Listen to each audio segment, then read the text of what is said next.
আসানসোলে যেতে লেগেছে। এই লোকগুলাকে যদি আমরা ঠিক মতন কনভিন্স করতে পারি, আমার মনে হয় আমাদের এবার ভোটে জেতা শুধু সময়ের অপেক্ষা। পাশাপাশি দিদি যে কল্পতরুভাবে আমাদেরকে বিভিন্ন প্রকল্পের বিভিন্ন সুযোগ সুবিধাগুলো দিল, সেই সুযোগগুলো তো আছেই। মহিলাদের ভোটটা একটা ফ্রন্টের জায়গায় চলে গেল। পাশাপাশি আমাদের যুব সমাজের ভোটটা একটু মানে নেগেটিভ সাইডে ছিল, সেটাও কিন্তু আমাদের যুব সাথীর মাধ্যমে একটা বড় বার্তা দিদি দিয়ে দিলেন। সেটাকে ফসলটা কিন্তু আমাদের তুলতে হবে। আজকালকার ইয়াং ছেলেপেলের একটা বড় পার্সেন্টেজ পান টান খায় বেড়ায়, তাদেরকে ওই জায়গাটাই হিট করতে লাগবে। কিন্তু তোর মাসে 1000 টাকা তো গুটখার খরচা হয়, এটা তো দিদি দিবে রে। তোর মাসে 1000 টাকা তো গুটখার খরচা হয়, এটা তো দিদি দিবে রে। তোর মাসে 1000 টাকা তো গুটখার খরচা হয়, এটা তো দিদি দিবে রে। বন্ধুরা, পশ্চিমবঙ্গে আজকে যে সরকার চলছে তাকে কি সত্যি জনগণের সরকার বলা যায়, নাকি এটা হয়ে উঠেছে ভোটের আগে ভাতার রাজনীতি আর দায়িত্ব জ্ঞানহীন নেতাদের এক অদ্ভুত পরীক্ষাগার। একদিকে যখন রাজ্যে বেকার যুবক যুবতীরা চাকরির জন্য রাস্তায় বসে আন্দোলন করছে, যখন স্কুল সার্ভিস কমিশনে দুর্নীতি হয়েছে, প্রাইমারি টেট দুর্নীতি হয়েছে, গ্রুপ ডির চাকরির দুর্নীতি হয়েছে, একের পর এক কেলেঙ্কারিতে হাজার হাজার যুবকের ভবিষ্যৎ অন্ধকারে চলে গিয়েছে, আর ঠিক সেই সময়ই ভোটের আগে হঠাৎ করে মমতা বন্দ্যোপাধ্যায় ঘোষণা করলেন বাংলার যুব সাথী প্রকল্প, মাসে 1500 টাকা ভাতা দেওয়া হবে। প্রশ্ন হচ্ছে, এটা কি সত্যি যুব সমাজের স্বনির্ভর করার প্রকল্প, নাকি এটা আরেকটা ভোট ব্যাংক তৈরির ফর্মুলা? আর তার থেকেও বড় প্রশ্ন, যে প্রকল্পের টাকা দিয়ে এক তৃণমূল নেতা প্রকাশ্যে বলে দেন এই টাকা চাইলে গুটকা পান খেতে পারেন, তাহলে এই সরকারের মানসিকতা ঠিক কোথায় দাঁড়িয়ে আছে আজকে? আজ আমরা পুরো বিষয়টা বিশ্লেষণ করব তথ্যসহ এবং যুক্তিসহ নির্ভীকভাবে।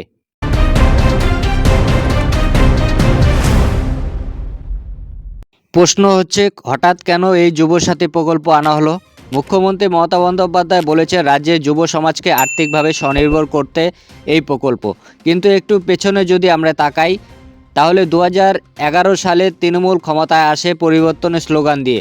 15 বছর হতে চলল। এই 15 বছরে কত বড় শিল্প এসেছে আপনারা বলুন, কত নতুন কর্মসংস্থান তৈরি হয়েছে আপনারাই বলুন। তথ্য বলছে পশ্চিমবঙ্গ থেকে শিল্পপতি একের পর এক রাজ্য ছেড়ে চলে যান। টাটা ন্যানো প্রকল্প গুজরাটে চলে গিয়েছে, বড় আইটি কোম্পানি বিনিয়োগ কমেছে, স্টার্টআপ ইকোসিস্টেম বেঙ্গল দেশের প্রথম 5 রাজ্যের মধ্যেও নেই। যদি এত বছর উন্নয়ন হতো তাহলে আজ বেকার যুবকদের মাসে 1500 টাকা ভাতা দেওয়ার প্রয়োজন পড়তো না। এই প্রশ্নটাই মূল। দ্বিতীয় প্রশ্ন, ভাতা বনাম কর্মসংস্থান। দেখুন, 1500 টাকা মানে বছরে 18,000 টাকা।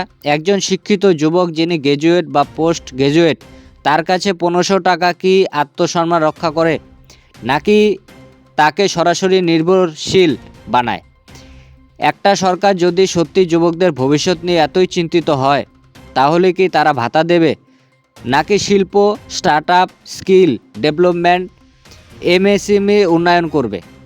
লক্ষ্মীর ভাণ্ডার মহিলাদের জন্য, কৃষক বন্ধু কৃষকদের জন্য, এবার যুবসাথী যুবকদের জন্য। এটা কি উন্নয়ন, নাকি এটা ভোটের আগে আর্থিক প্রলোভনের কৌশল? তবে এই নিয়ে বিতর্কিত মন্তব্য রয়েছে। এবার আসি ময়নাগুড়ির তৃণমূল টাউন সভাপতি বিশ্বজিৎ সেনের মন্তব্য। তিনি নাকি বলেছেন যুবসাথী টাকা চাইলে গুটকা বা পান খেতে পারেন। প্রশ্ন হচ্ছে, এটি কি সত্যি ব্যক্তিগত মন্তব্য, নাকি এটা পুরো রাজনৈতিক সংস্কৃতির প্রতিফলন? যুব সমাজকে আপনি কি বার্তা দিতে চাইছেন, যে তারা ভাতার টাকা দিয়ে নেশা করবে? এটা কি দায়িত্বশীল রাজনৈতিক নেতৃত্ব কি কখনো এমন কথা বলতে পারেন? তবে তৃণমূলের এই নিয়ে অনেক দ্বিচারিতা রয়েছে। যেমন তৃণমূল একদিকে দাবি করে তারা যুব সমাজে এগিয়ে নিয়ে যেতে চায়, অন্যদিকে চাকরি প্রার্থীরা বছরের পর বছর ধর্নায় বসে রয়েছেন।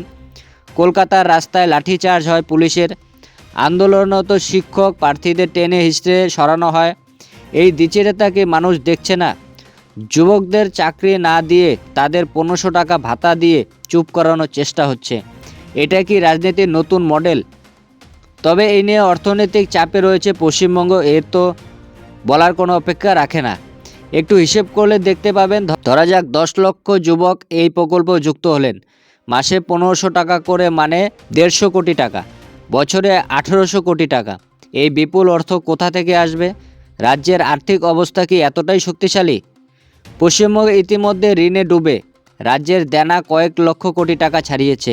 এই অবস্থায় আবার নতুন ভাতা প্রকল্প, এটা কি আর্থিক দায়িত্বশীলতা?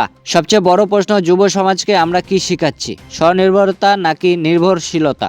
একটা প্রজন্মকে যদি শেখানো হয় সরকার তোমার দায়িত্ব নেবে, তুমি শুধু ভোট দাও, তাহলে ভবিষ্যৎ প্রজন্মের মানসিকতা কি হবে? দেশ গড়ে কর্মসংস্থান দিয়ে, দেশ এগোয় উদ্যত তৈরি করে, ভাতা দিয়ে নয়। তবে বিজেপি এই মন্তব্যকে তীব্র সমালোচনা করেছেন। তাদের বক্তব্য, যে প্রকল্প যুবকদের সহায়তার জন্য, সেই প্রকল্পর টাকা নিয়ে এমন মন্তব্য অন্তত দায়িত্ব জ্ঞানহীন।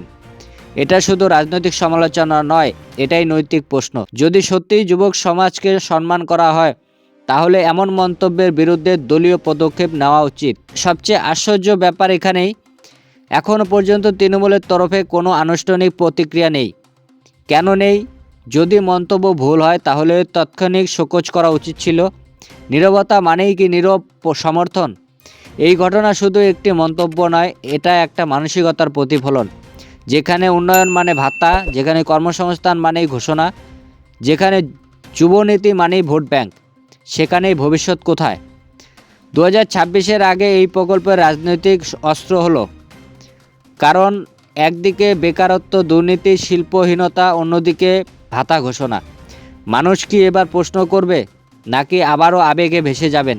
বন্ধুরা, পশ্চিমবঙ্গ আজ একটা সন্ধিক্ষণে দাঁড়িয়ে রয়েছে।